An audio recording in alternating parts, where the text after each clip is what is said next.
Pemirsa, bangunan musola di Asrama Putra Pondok Pesantren Al-Khozini di Desa Buduran, Sidoarjo, Jawa Timur ambruk. Sejumlah santri masih terjebak di dalam reruntuhan. Lantas untuk mengetahui update-nya sudah bersama kami Kombes Pol Julius Abraham Abbas selaku Kabid Humas Polda Jatim. Selamat siang, Pak Kabid. Pak Kabid, selamat siang. Bisa Anda sampaikan? Iya, baik Pak. Baik. Pak Kabid, bisa Anda sampaikan terkait dengan langkah awal kepolisian dalam menangani kasus robohnya bangunan pesantren ini? Baik Pak, selamat pagi pemirsa media Berita 1 TV. Saya sampaikan terkait dengan update penanganan kasus sejauh ini sejak semalam ya, sejak kemarin sore saat ambruk atau runtuhnya salah satu bangunan yang ada di Pondok Pesantren Al-Khozini, Buduran, Kabupaten Sidoarjo, maka personil gabungan dalam hal ini juga termasuk personil dari kepolisian, khususnya dari Polresta Sidoarjo dan dari Polda Jawa Timur dalam hal ini juga mengerahkan ada satu peleton Sabara, kemudian satu peleton Brimob Polda Jawa Timur, dan kami juga telah menurunkan tim DVI. Tim DVI dari Jawa Timur yang diturunkan ada sebanyak kurang lebih 6 regu sampai dengan pagi hari ini. Dan tentunya beserta juga sarana ambulan maupun perawatan kesehatan lainnya. Kemudian dapat saya sampaikan sejauh ini tim yang sudah diturunkan atau diterjunkan di lokasi bencana runtuhnya bangunan di Pondok Pesantren Al-Khozini sendiri sudah membentuk posko DVI. Ada beberapa posko yang dibentuk, di mana satu posko DVI ditempatkan di Pondok Pesantren Al-Khozini sendiri, kemudian satu posko DVI di Rumah Sakit Umum Daerah Sidoarjo, dan satu posko DVI di Rumah Sakit Siti Hadjar. Dan perlu saya sampaikan Mbak terkait dengan korban yang meninggal sampai dengan saat ini pukul 7 tadi pagi kami mendapat informasi ada kurang lebih 90 orang korban yang meninggal, yang berhasil dievakuasi. Di mana 2 diantaranya adalah korban meninggal, kemudian 38 orang dalam perawatan di IGD, satu korban meninggal yang masih dirawat, masih berada di Rumah Sakit Siti Hadjar Sidoarjo, kemudian ada 44 korban yang mengalami luka masih di Sidoarjo, kemudian 6 di Rumah Sakit Delta Surya juga mengalami luka, dan 1 korban di Rumah Sakit Selamat 3. Demikian, Mbak. Baik, Pak Abbas, selain juga saat ini pihak kepolisian masih terus melakukan pendampingan bersama dengan tim SAR terkait dengan proses evakuasi, pengamanan, setelah juga sudah membangun terkait dengan posko DVI begitu. Apakah polisi juga nantinya akan melakukan olah TKP dan pengumpulan barang bukti di lokasi kejadian? Baik, sejauh ini tentu kami bersama personil gabungan, petugas gabungan yang ada dari relawan, kemudian ada dari Basarnas, ya, lalu ada juga dari tim medis yang ada dari berbagai rumah sakit juga turut membantu proses evakuasi dan penyelamatan korban. Di samping personil kami kepolisian itu sendiri. Nah, saat ini fokus yang kami lakukan adalah bagaimana melakukan penyelamatan dan evakuasi terhadap korban yang masih selamat atau masih berada di bawah reruntuhan Pondok Pesantren Al-Khozini. Demikian, Pak. Baik, jadi saat ini fokus dari pihak kepolisian ini tentunya untuk terus mempercepat terkait dengan proses evakuasi yang sampai dengan saat ini juga masih terus berlangsung, Pak Abbas. Dan kalau berdasarkan Anda melihat kondisi di lapangan begitu, ini kan kondisinya masih dibilang masih labil, bahkan proses evakuasi masih harus dilakukan secara manual, tidak bisa menggunakan alat berat begitu. Apakah ada indikasi pihak kepolisian melihat adanya pelanggaran prosedur atau juga kecerobohan dalam proses pembangunan pesantren tersebut, Pak Abbas? Baik, terkait dengan apakah ada pelanggaran, ada kelalaian, hal ini tentu akan menjadi tindak lanjut setelah adanya proses evakuasi telah berakhir, proses penyelamatan korban secara keseluruhan yang diduga masih berada di reruntuhan sudah selesai dilakukan oleh personil gabungan, barulah kami akan melangkah ke sana, Mbak. Jadi sejauh ini tentu kami harus fokus dulu terlebih dahulu dengan upaya-upaya penyelamatan dari korban yang masih berada di reruntuhan. Dan tentu langkah selanjutnya barulah kami akan berkoordinasi dengan pihak-pihak terkait untuk melakukan upaya-upaya, langkah-langkah penyelidikan maupun mencari penyebab dari jatuhnya atau ambruknya bangunan pondok pesantren Al-Qos ini. Baik, Pak Abbas, kalau begitu terkait dengan posko DVI yang tadi Anda sebutkan sebelumnya, apakah ada pihak keluarga sejauh ini yang melaporkan terkait dengan kehilangan keluarga? Ini terkait dengan pendataannya seperti apa, Pak Abbas? Baik, kalau terkait dengan pendataan yang ada, tentu di tiap rumah sakit yang sudah kami dirikan, khususnya di rumah sakit RSUD Sidoarjo. Di sana sudah ada pos DVI, baik pos mortem ya maupun pos anti mortem. Namun terkait dengan pos mortem yang ada, ini sejauh ini masih melakukan pendataan terhadap korban yang masih mengalami luka dan dirawat di IGD.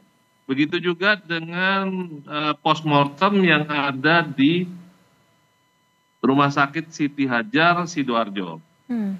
Ya, menurut informasi yang kami dapatkan, selain di dua rumah sakit ini juga masih ada korban lain yang berada di Rumah Sakit Delta Surya maupun Rumah Sakit Selam Medika. Nah, namun korbannya tentu tidak sebanyak yang ada di RSUD Kabupaten Sidoarjo maupun di Rumah Sakit Siti Hajar. Baik, jadi masih ada terus dilakukan pendataan sejauh ini ya Pak Abbas.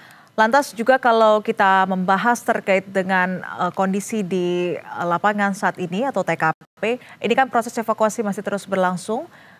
Dan bagaimana pengamanan yang juga disiapkan oleh pihak kepolisian untuk memastikan proses evakuasi bisa berjalan dengan lancar, aman dan juga cepat begitu, Pak Abbas?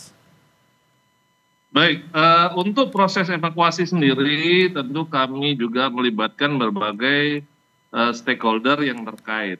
Di sana juga ada posko bencana, posko gabungan yang didirikan dari pemerintah daerah juga turut bersama-sama kami membantu daripada pendataan maupun proses identifikasi dari keluarga korban sendiri.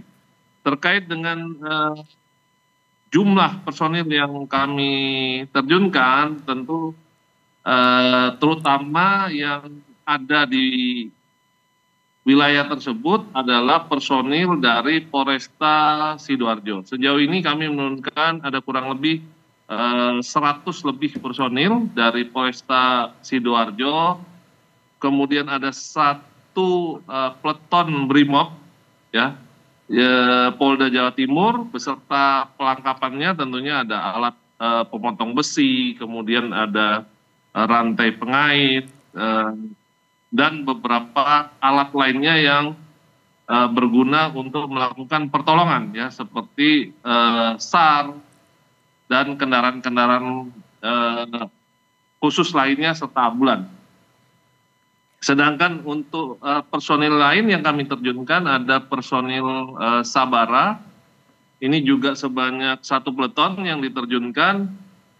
Tentunya personil-personil ini selain membantu melakukan penyelamatan maupun evakuasi, juga membantu petugas yang ada bersama-sama dengan keamanan yang ada di petugas keamanan yang ada di pondok pesantren untuk menginformasikan kepada masyarakat untuk menjauhi areal yang ada.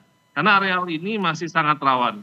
Baru saja juga pagi ini kurang lebih sekitar jam 10 tadi kami mendapat informasi ada pergerakan ya, ada pergerakan di reruntuhan bangunan. Jadi dimungkinkan bisa saja terjadi reruntuhan kembali. Nah, ini juga berusaha tentunya petugas kami dengan dibantu petugas keamanan dari pondok pesantren sendiri maupun personil gabungan yang lain untuk menginformasikan kepada masyarakat yang ada berada di sekitar lokasi pondok pesantren untuk menjauhi area lokasi dari pondok pesantren ini. Baik, Pak Abbas, mungkin bisa ditekankan kembali kira-kira berapa ratus meter jarak aman yang ditetapkan oleh pihak kepolisian untuk bisa memastikan bahwasannya warga yang tidak berkepentingan, begitupun juga dengan pihak relawan di sana, agar tetap berada di lokasi yang aman mengingat kondisi reruntuhan ini masih labil, bahkan ini reruntuhan susulan juga masih terjadi hingga pagi hari ini. Baik, untuk radius aman tentu berada di luar area dari pondok pesantren Al-Khozini.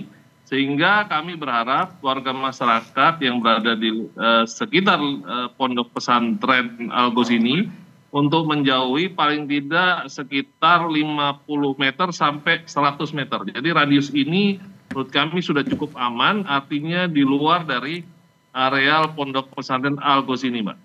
Oke, Pak Abbas, sebetulnya apa yang juga menjadi tantangan utama dalam proses evakuasi ini? Selain juga kondisi bangunan yang masih cukup labil, apakah ini memang menjadi satu-satunya kendala utama atau seperti apa, Pak? Baik, berdasarkan pengamatan sejak kemarin sore, kemudian tadi malam juga saya masih terus berada di lokasi, ya berdasarkan yang evaluasi juga oleh personil gabungan, maka yang menjadi hambatan daripada evakuasi atau penyelamatan korban adalah banyaknya beton ataupun struktur bangunan yang roboh yang cukup berat, Mbak. Jadi struktur bangunan ini cukup berat, roboh dan rawan terjadi longsor susuran. Nah, kita berharap dengan kita melakukan upaya penyelamatan secara manual, ini memperkecil daripada kemungkinan terjadinya longsor atau guguran tambahan dari bekas reruntuhan bangunan yang ambruk ataupun roboh. Oke, Pak Abbas, mungkin bisa disampaikan terkait dengan skema evakuasi hari ini, total ada berapa tim gabungan yang dikerahkan dan juga bagaimana untuk metode pencariannya, serta juga apakah ada informasi berapa lama proses evakuasi pencarian para korban ini akan dilakukan, Pak Abbas? Baik, kalau terkait berapa lamanya tentu kami berharap kami dapat secepatnya melakukan evakuasi sampai dengan tidak ada lagi korban di bawah reruntuhan. Tentu terkait dengan waktu masih tentatif ya, dalam arti belum bisa kami pastikan dalam tempo berapa hari ataupun berapa jam saja ini bisa berlangsung. Kemudian terkait dengan jumlah secara keseluruhan, sejauh ini data yang saya temukan baru sebatas data kepolisian saja, Mbak. Nah, untuk data personel yang lain tentu sesuai dengan pimpinan dari personil yang dilibatkan sesuai dengan personil gabungan masing-masing. Begitu, Pak. Baik, Pak Abbas, selain juga tim yang diterjunkan dari pihak kepolisian serta ada dari salah satunya mobil damkar yang juga ikut diterjunkan pihak kepolisian, adakah bantuan logistik lainnya yang juga diberikan oleh kepolisian? Mengingat saat ini masih juga banyak para santri yang bertahan di pondok pesantren tersebut, bahkan juga dapur santri saat ini sudah dialihfungsikan sebagai dapur umum untuk bisa menopang kegiatan evakuasi dan juga aktivitas para santri di pondok pesantren tersebut. Seperti apa, Pak? Ya, jadi kalau dari kami, dari pihak kepolisian, tentu sejauh ini masih terus bekerja sama dengan pemerintah daerah. Kalau kita lihat juga sejak semalam, Wakil Gubernur Pak Emil Dardak dan ada Bu Gubernur, Bu Kofifa sendiri turut hadir melihat, memantau proses evakuasi yang dilakukan. Nah, untuk terkait dengan sarana pendukung seperti mobil lapangan ataupun mobil dapur lapangan, ini dari pihak Brimob Polda Jawa Timur juga telah menerjunkan satu kendaraan dapur lapangan. Ya, tentunya ini diharapkan juga paling tidak mengurangi daripada kebutuhan rekan-rekan ataupun santri yang berada di sekitar lokasi pondok pesantren. Namun ini masih kami terus koordinasikan dengan personil yang lain, tentu terkait dengan penyiapan sarana pendukung. Baik, Pak Abbas, kalau kita melihat kondisi bangunan yang masih labil, runtuhan susulan juga masih terjadi. Bahkan tadi Anda menyampaikan ada dikhawatirkan potensi longsor begitu. Apa kemudian yang perlu diantisipasi ke depannya dalam proses evakuasi agar ini bisa memastikan keamanan bagi para relawan dan juga tim SAR gabungan di lokasi pada saat proses evakuasi saat ini? Baik, yang pertama tentu adalah kehati-hatian.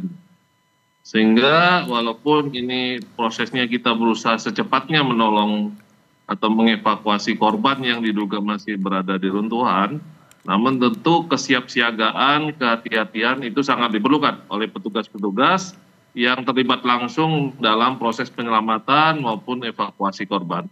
Nah, kita berharap juga teman-teman yang memang berada langsung untuk melakukan proses evakuasi ini juga terus meningkatkan kewaspadaan, sehingga dalam proses penyelamatan maupun evakuasi tidak malah menimbulkan korban kembali. Baik, kita harapkan tentunya proses evakuasi bisa berjalan dengan aman dan juga cepat agar nantinya para korban yang masih berada di dalam reruntuhan bisa segera diselamatkan begitu.